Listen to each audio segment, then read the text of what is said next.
Hello everyone, welcome to my YouTube channel CV study world 614 में।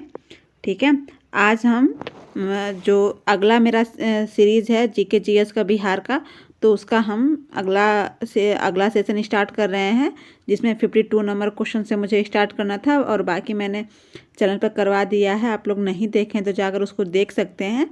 ठीक है, और फिर मैं ये 52 नंबर क्वेश्चन स्टार्ट कर रही हूँ। तो 52 नंबर मेरा क्वेश्चन है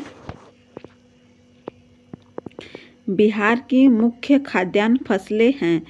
बिहार की मुख्य खाद्यान्न फसलें कौन सी है? चावल, गेहूं और मक्का। ठीक है, यही हमारी बिहार की मुख्य फसलें हैं। ऑप्शन नंबर ए सही हो जाएगा। ठीक है, बिहार की मुख्य खाद्यान्न फसलें चावल, गेहूं, मक्का हैं। और अगला क्वेश्चन हम देख रहे हैं अब 53 नंबर, बिहार में कृषि का स्वरूप क्या है? तो बिहार में आप लोग बताइए कि कृषि का स्वरूप क्या है? जीवनदायी के रूप में है, या व्यवसायिक के रूप में है, या निर्यातोन्मुखी के रूप में है, या आत्मनिर्भर के रूप में है? तो इसमें क्या है? बिहार में कृषि का स्वरूप आत्मनिर्भर के रूप में है। इसमें केवल डी विकल्प सही हो जाएगा। ठीक है, बिहार में कृषि आत्मनिर्भरता की स्थिति वाला राज्य है। ठीक है, इसमें से कौन सा सत्य है? सत्य आपको बताना है कि इसमें से कौन सा अपना ऑप्शन सही है। तो हमारा ए वाला ऑप्शन ही सही हो जाएगा। बिहार कोयले और अभ्रक का मुख्य उत्पादन रहा है। ठीक है, बिहार में जो कोयले और अभ्रक का मुख्य रूप से उत्पादन किया जाता है। एक्सप्लेनेशन हम इसका देख लेते हैं। बिहार कोयले और अभ्रक का मुख्य उत्पादक था, परंतु झारखंड राज्य के बाद अब ऐसा नहीं है। उड़ीसा को वर्ष 1936 में बिहार से अलग कर नया राज्य बनाया गया। झारखंड राज्य बनने के बाद बिहार की सीमा उड़ीसा से नहीं लगती। बिहार में द्विसदनीय विधायिका है। ठीक है, बिहार में कैसी विधायिका है? द्विसदनीय। पलामू रांची किस खनिज के लिए प्रसिद्ध है?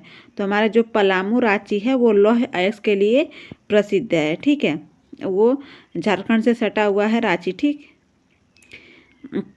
इंडियन मिनरल ईयर बुक 2019 के अनुसार झारखंड के पलामू जिले में निम्न खनिजों के भंडार हैं। तो किस किस खनिजों के इसमें से भंडार है, आप लोग बताइएगा। इसमें से देखिए टोटल 13 दिया हुआ है। तो हमारा कौन सा हो जाएगा इसमें? बॉक्साइट, बाइराइट, डोलोमाइट, फेलोर, और फिर उसके बाद ग्रेफाइट, मैग्नेटाइट, अयस्क, क्वार्टजाइट, रॉक स्टार, ग्रेनाइट। तो उपयुक्त विकल्पों में से हमारा कौन सा सही हो जाएगा? तो उपयुक्त विकल्प दो में से विकल्प ए एवं डी सही है, किंतु वर्तमान में पलामू अपने मैग्नेटाइट लौह अयस्क के लिए विशेष रूप से प्रसिद्ध है। ठीक है, अब 56 क्वेश्चन नंबर, देश की कुल खनिज उत्पादन का कितना प्रतिशत बिहार है? तो इसमें से कोई भी ऑप्शन सही नहीं है। देश के कुल खनिज उत्पादन का कितना प्रतिशत बिहार है, ये पूछा हुआ था, जिसमें ऑप्शन नंबर डी हमारा सही है। तो कितने प्रतिशत बिहार है? तो कुल खनिज का बिहार का लगभग कितने प्रतिशत है? तो 3% है। ठीक है, हमारा 3% आएगा उत्पादन जो है।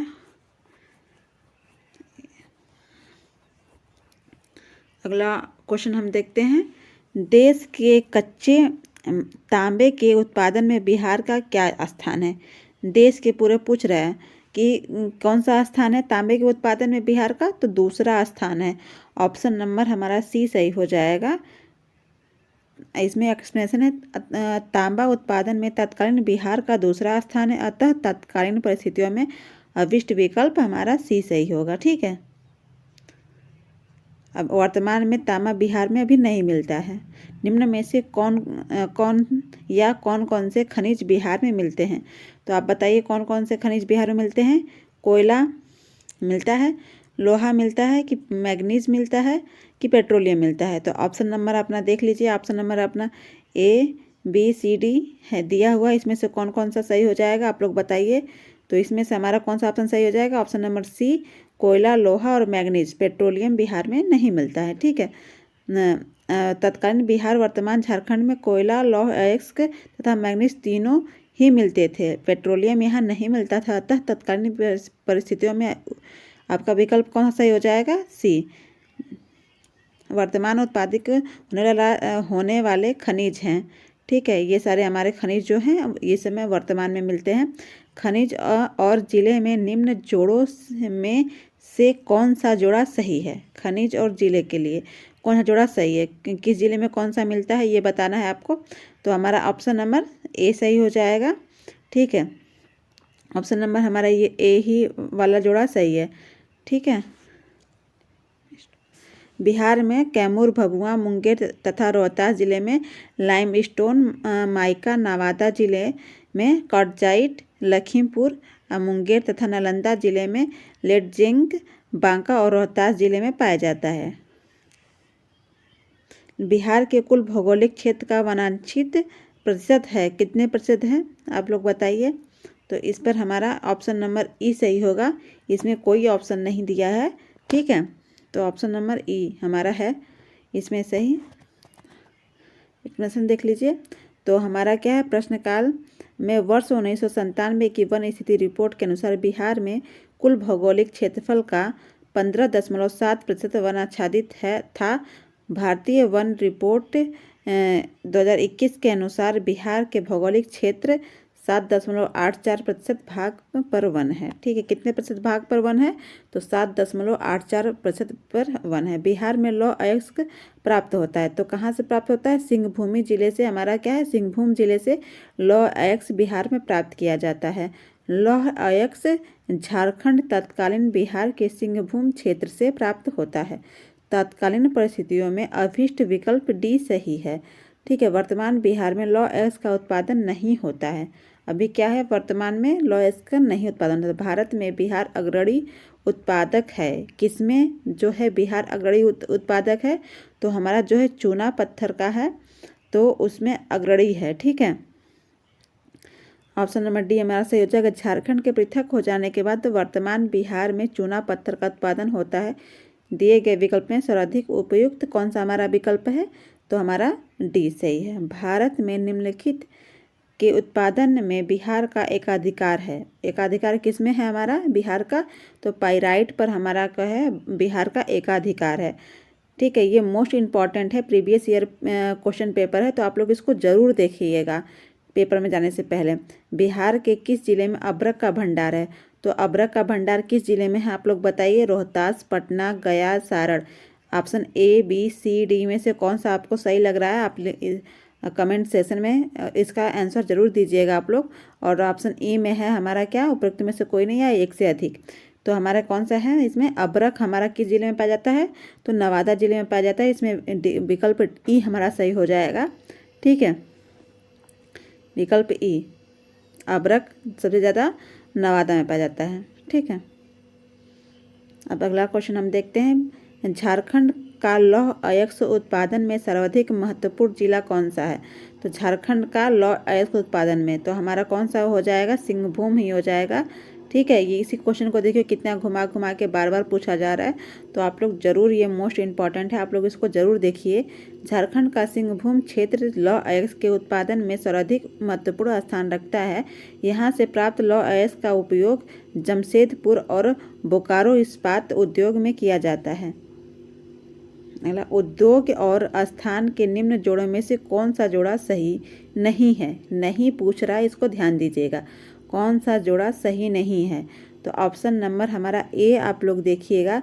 ऑप्शन नंबर ए में दिया हुआ है ऑयल रिफाइनरी बरौनी। ठीक है, दूसरे में दिया हुआ है कि सीमेंट बंजारी, और सी में दिया है फर्टिलाइज़र भौराही। ठीक है, तो ऑप्शन नंबर डी जो है हमारा सही है। रेल डिब्बा और अभियांत्रिक कहाँ है? भागलपुर में। ठीक है, और यहाँ पर ये अब पूछ रहे हैं कि कौन सा सही नहीं है, तो हमारा सही नहीं में कौन सा हो जाएगा? ऑप्शन नंबर डी हमारा सही नहीं है, बाकी ए, बी, सी, डी हमारा सही था।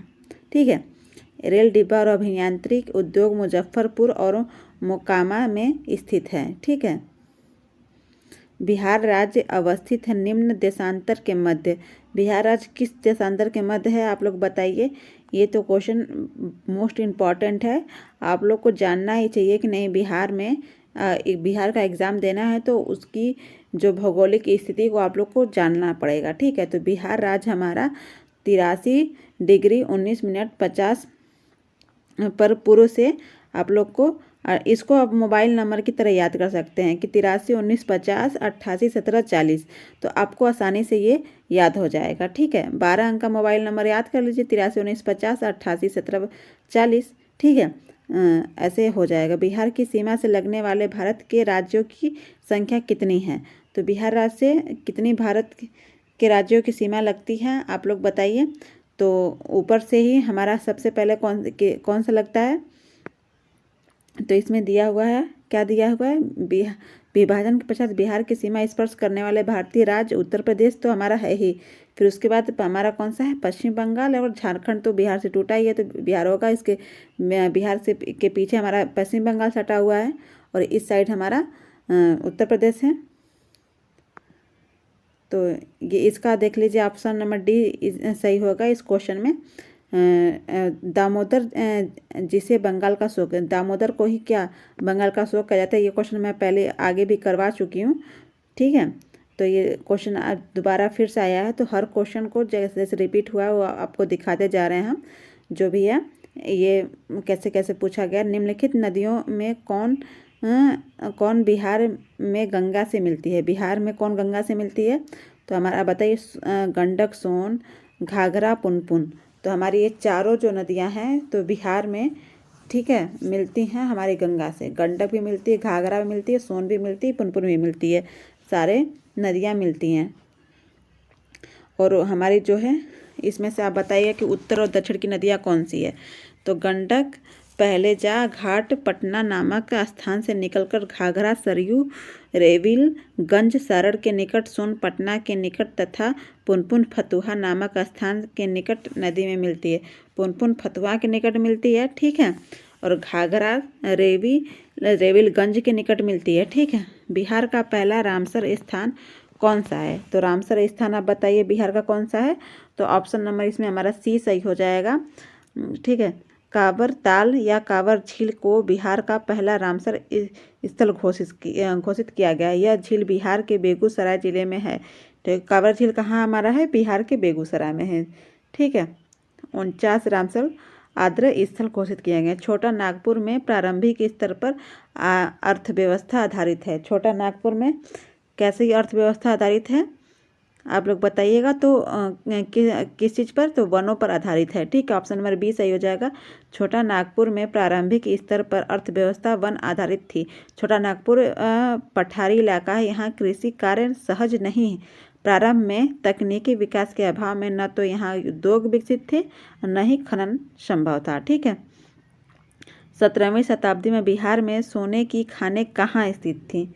सोने की खानें 17वीं शताब्दी में पूछ रहा है, तो हमारी सोने की खानें कहाँ स्थित थी? तो वो हमारा कौन सा ऑप्शन नंबर सही हो जाएगा? Option number B, Patna. ठीक है, पटना हमारा जो है सोने की खानें पाई गई हैं। ठीक है, राल्फ फिंच के अनुसार पटना में लोग कुछ खास स्थलों में गहरी खाई खोदकर बड़े बड़े कटोरों में मिट्टी को धोकर स्वर्ण कण प्राप्त करते थे। ठीक है, राल्फ फिंच के अनुसार ये बातें हैं, आप लोग इसको ध्यान रखिएगा। ठीक है, निम्नलिखित में से बिहार के कौन से जिले के कुछ इलाके पश्चिमी बंगाल को दिए गए थे? पश्चिमी बंगाल को कौन से इलाके दिए गए थे? तो ऑप्शन नंबर सी सही हो जाएगा, पूर्णिया और मानभूम। ठीक है, मानभूम जो है हमारा किसको दिया गया था? पश्चिमी बंगाल को दिया गया था, बिहार के कुछ इलाकों में से। तो इसका एक्सप्लेनेशन हम देख लेते हैं। वर्ष 1956 में राज्य के पुनर्गठन के समय संयुक्त बिहार के तत्कालीन मानभूम जिले में स्थित पुरुलिया का अधिकांश भाग चास थाना को छोड़कर तथा पूर्णिया का कुछ भाग पश्चिम बंगाल को दिए गए थे। ठीक, बिहार में जंगल फैले हुए हैं, तो बिहार में कितने हेक्टेयर पर जंगल फैले हुए हैं आप लोग बताइए।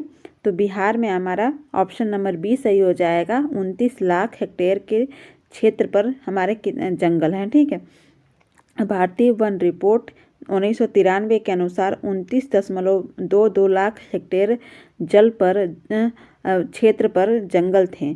भारतीय वन सर्वेक्षण देहरादून की वन स्थिति रिपोर्ट 2021 के अनुसार बिहार में उपग्रह से प्राप्त आंकड़े के विश्लेषण के अनुसार 7,880.79 वर्ग किमी क्षेत्र में 7.84% कुल क्षेत्रफल हैं पर वनाच्छादन है। ठीक है, निम्नलिखित यानी कि बिहार में क्षेत्र के प्रतिशत के रूप में कुल वन क्षेत्र हैं। क्षेत्र के प्रतिशत के रूप में कितने वन क्षेत्र हैं आपको ये बताना है। तो इसमें भी हम कौन सा ऑप्शन लेंगे, तो ऑप्शन नंबर ई लेंगे। हमारा इसमें से कोई भी परफेक्ट आंसर नहीं है, तो हम इसमें आप लोग बता रहे हैं IFSR 1999 के अनुसार संयुक्त बिहार झारखंड सहित का वनाच्छादन 15.23% था। ठीक है, 2021 के अनुसार कितना हो गया है, अब 2021 के अनुसार 7.84 क्षेत्र वन पर है। ठीक है, कितना है वनाच्छादन, 7.84। ठीक है, 7.84। इसको आप ध्यान रखिएगा, इस किसके अनुसार है, 2021 के अनुसार डेटा है। एशिया का सबसे बड़ा जल प्रपात फॉल्स हुंडू किस जगह के पास है, हुंडू। आप बताइए हुंडू किसके पास है, तो हमारा किसके पास हो जाएगा, ऑप्शन नंबर ए सही हो जाएगा हमारा, रांची के पास है। हुंडू जलप्रपात रांची के निकट स्वर्णरेखा नदी पर स्थित है। स्वर्णरेखा नदी किधर है आप लोग बताइएगा, किधर बहती है, अरब सागर में, बंगाल की खाड़ी में, आप लोग बताइएगा, इसका आंसर बताइएगा। बिहार का अधिकांश क्षेत्र आच्छादित है, तो किससे आच्छादित है, कछारी मिट्टी से आच्छादित है। ऑप्शन नंबर बी सही हो जाएगा, बिहार का अधिकांश क्षेत्र कछारी या दोमट मिट्टी से आच्छादित है। बिहार की सस्य गहनता कितनी है, सही आप बताइए, बिहार की सस्य गहनता कितनी है, तो ये हमारा कितनी हो जाएगी, 128%। 128%, ऑप्शन नंबर बी सही हो जाएगा। 2019-20 में आर्थिक समीक्षा 2021-22 बिहार की सस्य गहनता 144% है, जबकि प्रश्नकाल में 100 कितना दिया है, 128। आज़ादी के बाद बिहार में सिंचित क्षेत्र बढ़ा है, कितना बढ़ा है, सिंचित क्षेत्र कितना बढ़ा है, तो हमारा 10 गुना बढ़ा हुआ है सिंचित क्षेत्र। आज़ादी के बाद बिहार में सिंचित क्षेत्र बढ़कर लगभग 10 गुना हो गया है। आज़ादी के समय कुछ सृजित सिंचाई क्षमता 4 लाख हेक्टेयर थी, जो वर्तमान 2020-21 में 81.91 लाख हेक्टेयर हैं। बिहार में कृषि के अंतर्गत क्षेत्र हैं, तो हमारे बिहार में कितने कृषि के अंतर्गत क्षेत्र हैं, तो इसमें भी हमारा एग्जैक्ट डेटा नहीं दिया हुआ है, तो ऑप्शन नंबर ई इसमें सही होगा। ठीक है, बिहार आर्थिक समीक्षा 2021-22 के अनुसार वर्ष 2019-20 में 50.77 लाख हेक्टेयर क्षेत्र बिहार में कृषि के अंतर्गत आते हैं। कितने आते हैं, 50.77 लाख हेक्टेयर क्षेत्र कृषि के अंतर्गत आते हैं। बिहार में किस प्रकार के उद्योग की प्रत्याशा एवं संभावनाएं की गई हैं, तो बिहार में कृषि आधारित उद्योग हैं अधिकतर, क्योंकि बिहार में कोई भी फैक्ट्री नहीं है, तो इस वजह से वहाँ पर किस आधार पर लोग जीवन जीते हैं, तो कृषि आधार पर अधिकतर जीते हैं। ठीक है, बिहार में सूचना एवं संचार प्रौद्योगिकी, खाद्य प्रसंस्करण एवं कृषि आधारित तथा वस्त्र परिधान चमड़ा आधारित उद्योग की प्रत्याशा है एवं संभावनाएं चिन्हित की गई हैं। उद्योग मित्र पोर्टल बिहार सरकार। अब कृषि एवं उद्योग एवं विविध के बारे में हम क्वेश्चन पढ़ेंगे। तो इसका क्वेश्चन नंबर 1 से स्टार्ट हो रहा है। 2019 में बिहार के मानव विकास सूचकांक का मान था, कितना था, 0.574 था। 2022 में एक क्वेश्चन प्री में पूछा गया 66 BPSC में, आप लोग इसको ध्यान रखिएगा। ठीक है, 2019 में बिहार के मानव विकास सूचकांक HDI का मान वैल्यू 0.574 है। इसमें से आप लोग को ज़रूर क्वेश्चन फंसेगा, इसको ज़रूर देखिएगा आप लोग।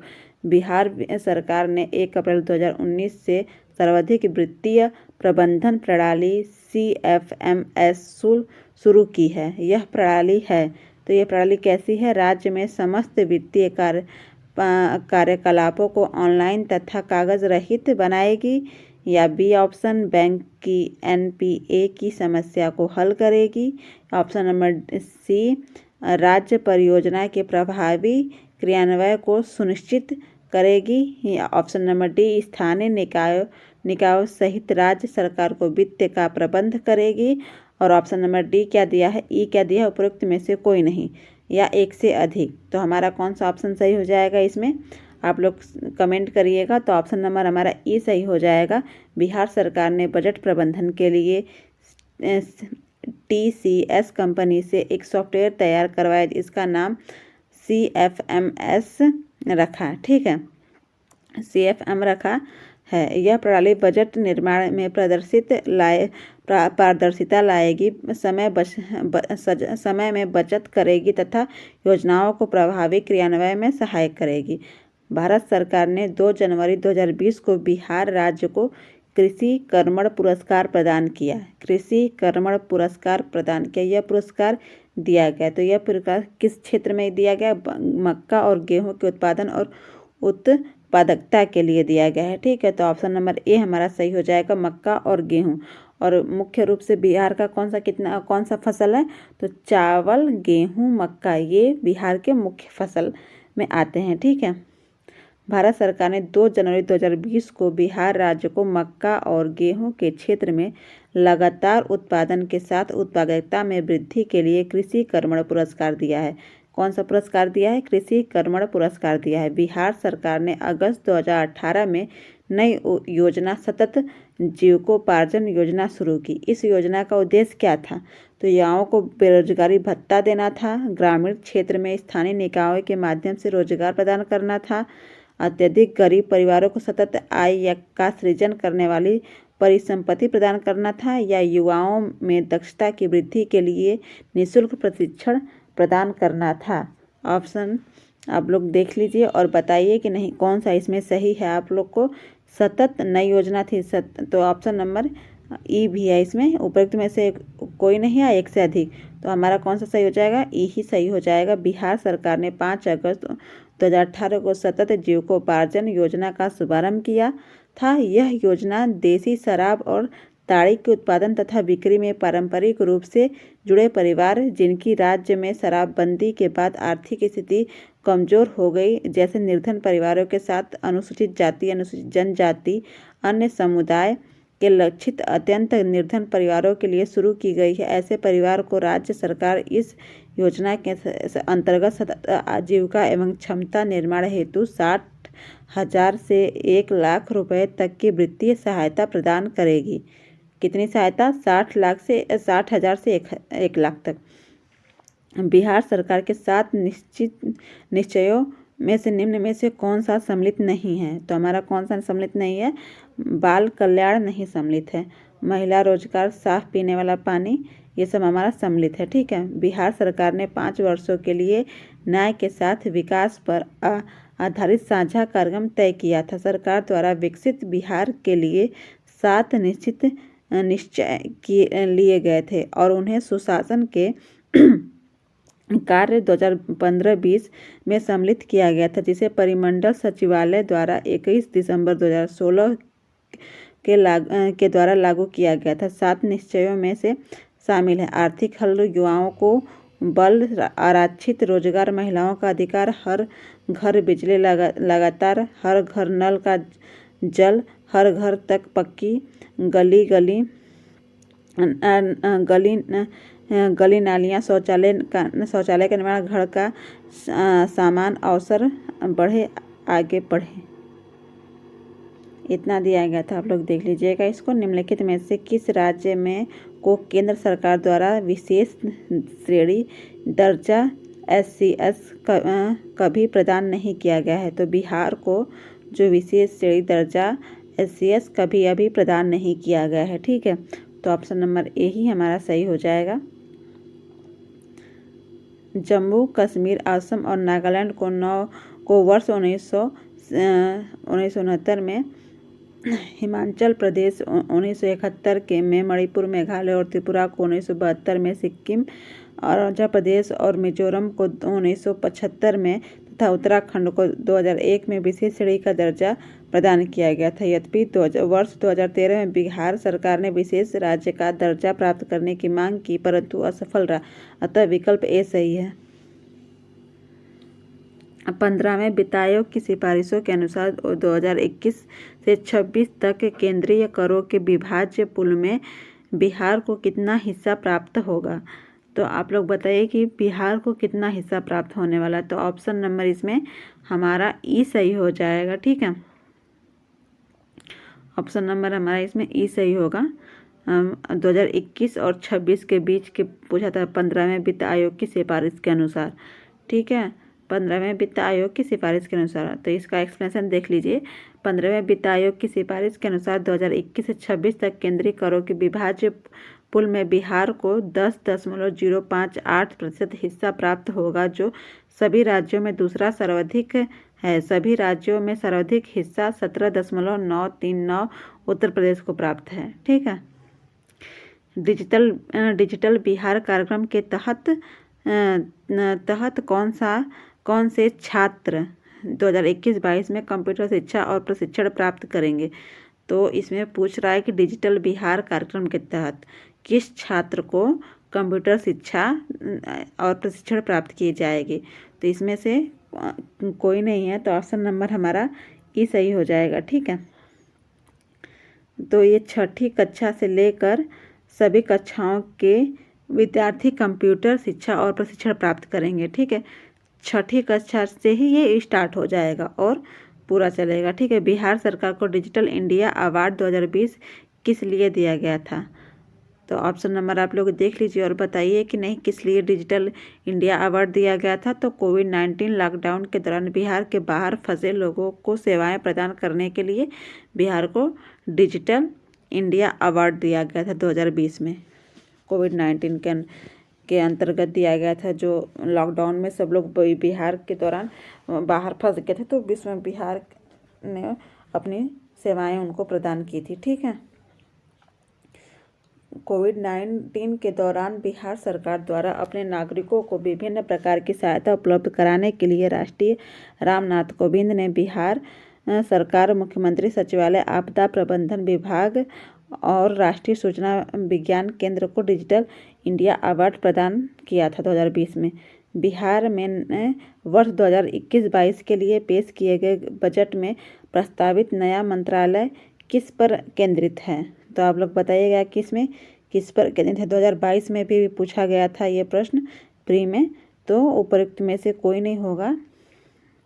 उपयुक्त में से एक हमारा ई वाला विकल्प सही हो जाएगा। वर्तमान में बिहार राज्य में ITI। आप लोग इसका एक्सप्लेनेशन देख लीजिएगा और ऐसे ही वीडियो मेरे चैनल पर आते रहेंगे। बिहार से रिलेटेड GK GS के प्रश्न और जो भी हैं normal history, polity, geography, economy के सारे भी प्रश्न GK GS के जो मेरे चैनल पर आ रहे हैं, आप लोग उसको ज़रूर देखिएगा। तो आप लोग इसका एक्सप्लेनेशन आप लोगों को कैसा लगा कमेंट बॉक्स में कमेंट करिएगा। और अगर आपने पहली बार मेरे चैनल पर आए हैं तो इसको सब्सक्राइब कर लीजिएगा और बेल आइकन को प्रेस कर दीजिएगा, ताकि हमसे रिलेटेड वीडियो सबसे पहले आप तक पहुंचे। और आप और भी इस वीडियो को शेयर करिएगा ताकि बहुत लोग को इसका लाभ मिल सके। और ऐसे इन्फॉर्मेटिव वीडियो पाने के लिए मेरे चैनल को लाइक करें, सब्सक्राइब करें और शेयर करें। Thank you.